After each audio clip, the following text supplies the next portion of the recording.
Now it is my honor to introduce the Vice President of the United States of America, Kamala D. Harris.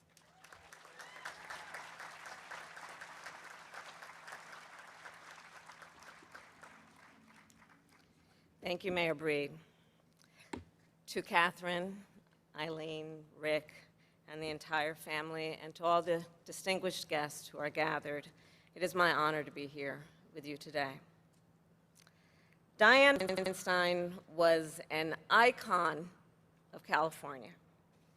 She was an American patriot, a giant of the Senate, and a dear friend to Doug and me. She was a student of history, a gifted, and I will add, very generous artist. Many of us are collectors of Dianne's work. And a passionate leader. Simply put, she was a force. To many of you, she was supervisor, mayor, senator, and then chairman. She was recognized around the world as a leader, a standard bearer of America and of American values. Yet, of course, to Catherine and Eileen, she held perhaps the most important titles of all, mother and grandmother. So to Catherine and Eileen and Rick, and to the entire family, Doug, and my prayers are with you. And I don't have to tell you,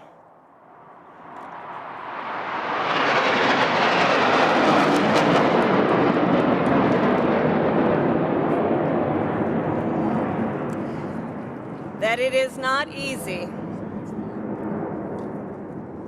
It is not easy when a loved one lives a life of public service, especially a person as hardworking and selfless as Dianne Feinstein. So to you, the family, we thank you for all the sacrifices you have knowingly and unknowingly made over the years that allowed her to serve. And on behalf of the people of the United States, we are grateful to you. As a public servant, Dianne had the courage to take on the many tough fights, even when she was faced with fierce opposition and political peril, and especially when her work was in defense of the Constitution and the security of the American people. Dianne commanded respect, and she gave respect. She was a serious and gracious person who welcomed debate and discussion, but always required that it would be well-informed and studied. And I believe that this city, where she started, had a lot to do with that. To the uneducated here, I will let you in on a well-known secret. San Francisco politics is rough and tumble. Some even say a bare-knuckled sport. And this city requires its elected officials to engage on a daily basis in complex discussions with informed constituents who will raise the most interesting of local issues, no matter if you are walking through the Presidio or attending an event at Delancey Street.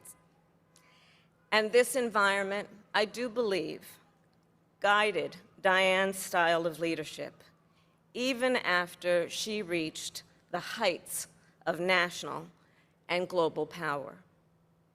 Dianne diligently focused on the impacts to real people. Ideology, substance, not ship, results, not rhetoric. When I was sworn into the Senate in 2017, it was Dianne who welcomed me. She invited me to her Senate hideaway. There, with one hand, she presented me with a glass of California Chardonnay, and with the other hand, a binder full of her draft bills. And true to her mayoral roots, she was deeply immersed in the details of each bill and how each would play on the streets of our beloved state. Some of my fondest recent memories of Dianne are of our time together in a SCIF, a secure meeting room in the United States Senate.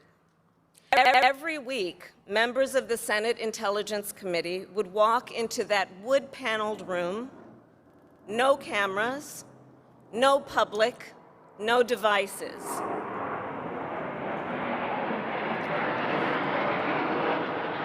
Senators of both parties who would take off their jackets and literally roll up their sleeves, putting aside partisanship to discuss what was in the best interest of our national security.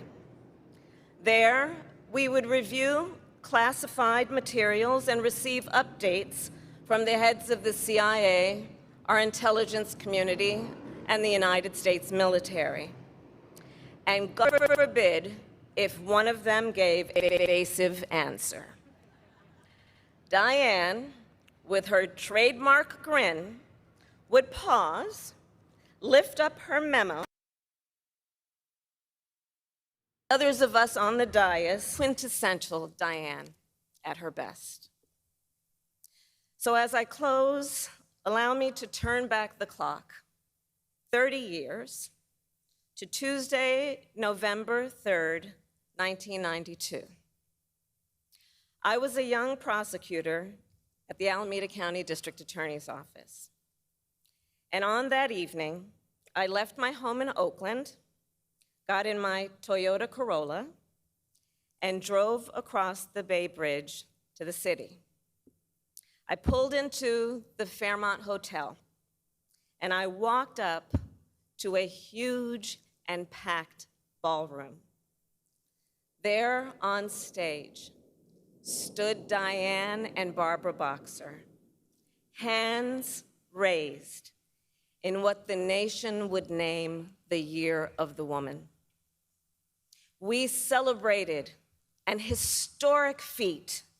We were the first state to elect 2 female senators.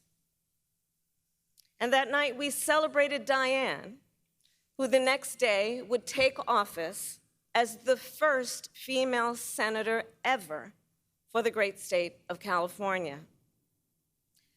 Fast forward to today, when I again traveled to the city to celebrate Dianne, this time from Washington, D.C., on Air Force Two.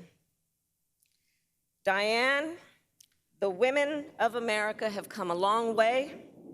Our country has come a long way. And you helped move the ball forward, and our nation salutes you, Dianne.